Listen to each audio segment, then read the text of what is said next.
What is up, you guys? It is your boy Brent Bickus here, and welcome to another video. In today's video, we're going to be talking about the 5 NFL teams that need to trade up in this NFL draft.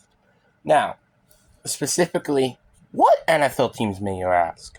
Well, we're gonna dive into this video and see what could potentially happen.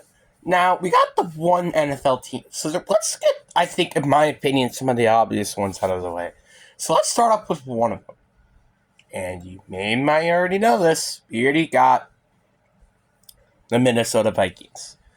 I mean, let's face it. This team is probably a pretty good Super Bowl away, maybe, with actually having an elite quarterback.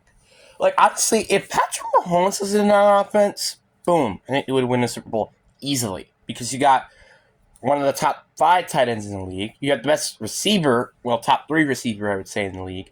And you have a promising rookie in Jordan Addison. Honestly, even I think if Josh Allen even wasn't in that system, they would be literally a Super Bowl contender. You kind of get the point. If this team had an elite quarterback, they can easily make it into the Super Bowl and win it. Like, I just think it makes way too much sense for them to trade up and try to get either J.J. McCarthy, Drake May, because who knows if he might just fall down to the face of the earth, or they could just stay there and maybe potentially get J.J. McCarthy or Drake May, because I don't see Jalen Daniels or Caleb Williams falling out of that area. Then you have the second team. I think this is a pretty obvious team as well. We got the Green Bay Packers. Now, the Green Bay Packers, the reason why I specifically say this team is because of how much draft picks they have. So they have 2 third-round picks, which one of them was due to the Rasul Douglas trade, which I still hated that idea. And then you have the 2 second-round picks due to the Aaron Rodgers trade. So it just makes too much sense for them to trade up at this point. Because, obviously, it makes sense to not, but at the same time, imagine this team with like a lockdown cornerback to help out with maybe seeing if the other corners could stay healthy or something. Like, or even try to get a tackle in like a Felicio Flaga or Ofuwin Foshanu or Joe Alt, even if he might be available. You kind of get the point here. You really have a good opportunity in terms of trying to get who you want. And heck, maybe even try to get like one of those big time receivers like Malik Neighbors, or try to maybe get Brock Bowers, which I don't think is going to be a smart idea. Or you could try to get Roma Dunze even maybe. Like, you kind of get the point. The amount of assets this team has, I wouldn't be surprised if they could trade up to 10. That's how much assets they have. Because you could trade the 24th pick, you could trade one of your second-round picks, then you can also trade one of your third-round picks as well, and maybe trade one of your picks next year to move up all the way to 10 with the Jets. So you kind of get the point here. The Packers, they're in win-now mode, easily. So it just makes sense for them to trade up into the draft at this point. They shouldn't be staying where they are and taking as best of talent available as possible. That is not what they should be doing. Because if they keep doing that, well, you're going to have the same cases what has been happening every single year. You're just not going to have a good team. You're just not going to have a good team, period. I'm just getting tired of this team not playing it aggressive heading into the draft, which is as in trading up. I think the last time we traded up in the draft was back in 2020 where we got Jordan Love. It was the last time we traded up in the draft. So I really, really hope that we do this. And because to look at 2023, for example. Yeah, 2023, sure. We really shouldn't have been trading up. But we had so much assets to potentially trade up into the draft. And well, obviously, we really don't want to make any sense. Because I think the 13th overall pick was pretty high for us. But just, it was a little frustrating for us to draft Lucas Van Ness. And it was arguably one of the most frustrating picks, I think, out of the entire draft. I mean, again, he did show some flashes in his rookie year, but I'm getting tired of holding these development players and making this team what it is.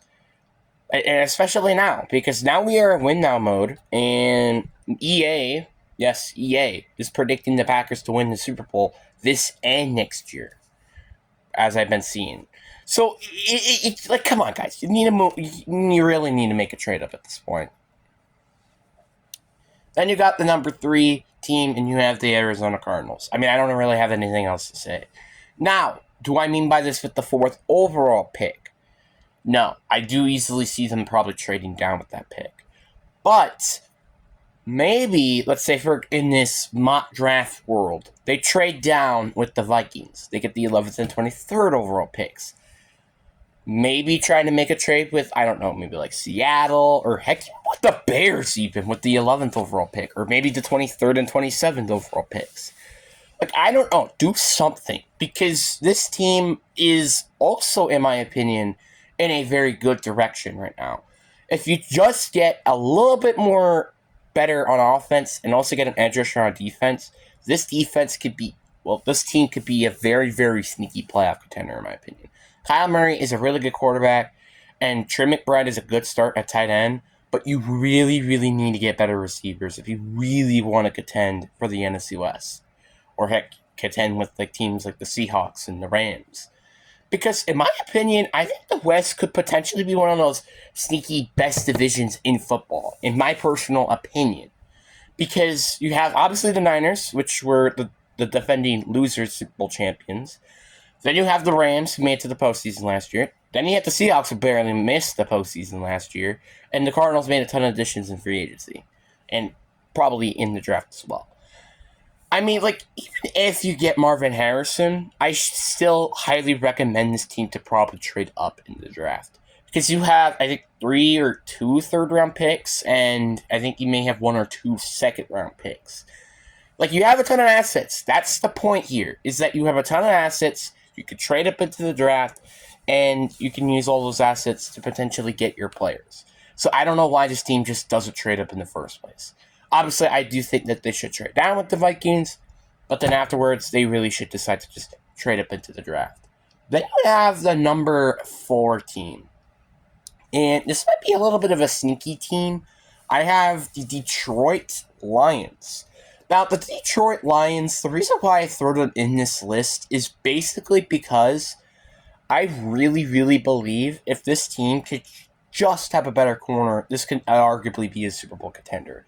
Like, if they have a Sauce Gardner, I think this team could easily be a Super Bowl contender.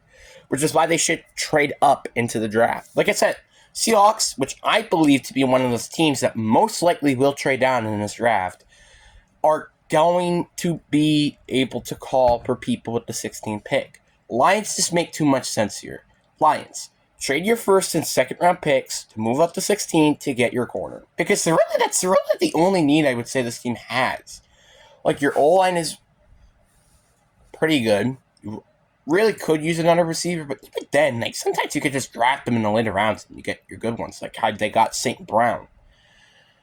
And even then, you even got receivers like Donna Peoples-Jones. I don't really remember the receiving core. And I guess also Jameson Williams, I think. So you kind of get the point here. And then even then, like, you still have the running backs and stuff. So you kind of get the point here.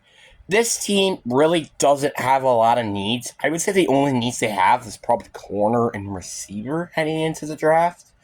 Yes, I understand they traded Carlton Davis, but this team could easily be, I think, a Super Bowl contender if they could get a corner like Sauce Gardner to plug and play immediately. And then you have the last team. And honestly, I kind of don't really know, but I probably would say maybe the Chiefs potentially. Now, the reason why I say the Chiefs is because this team needs a receiver, ASAP, because Rasheem Rice is probably not going to be in he's not going to play football this year. I'm just going to throw that out there. I don't think he will. And then you also have only Hollywood Brown afterwards. And I guess you also have Mecole Hardman, but, like, you get the point. They do not have good receivers, and Travis Kelce is getting old. So you got to get another receiver. You just have to. And trading up could be not a bad idea. You could try to get somebody like Eitan Mitchell or Xavier Worthy. You know, maybe the new Tyreek Hill. So, like, you kind of get the point here. they really could trade up and get a better receiver. This is what this team really, really needs super badly. Or hell, if somehow he's available at 16 somehow, maybe make a trade offer that the Seahawks can't refuse. Like, trade your first, second this year, and you're also second round pick next year just to move up all the way to get him. Because after all, you do have a 2025 third round pick. Just throwing that out there due to the L'Jarius Sneed trade, which I still think is a terrible trade. So you could do that. Or you can also trade up to try to get a better cornerback. Because this is what both teams, I would say this team really needs. Because obviously you lost L'Jarius Sneed, which is going to be crucial to this team probably not making it to the Super Bowl this year, is due to the factor that they don't have L'Jarius Sneed anymore. Yeah, you have Trent McDuffie, but will really Trent McDuffie take that next level? I don't really think so, but you never know, I guess, until the season starts. So this team is also in a market to maybe getting a cornerback. But like again, I still think receiver is the biggest need. Your defense was very, very good last year, and probably without Sneed, its defense will still be pretty good either way because you still have Chris Jones, you still have Trent McDuffie, you still have Brian Cook, you still have Nick Bolton. I mean, I could go on and on. Like, this team still has good players. Your offense does not. Like, your O-line is good, your running back is good, your quarterback is elite. You just don't have receivers outside of Travis Kelce and Marquise Brown. Those are the only receivers you have heading into the season. And I guess Miko Harman, but still. So the point here is that you really should try to target these type of players and see what the heck happens. But anyway, hope you guys enjoyed this video. Peace.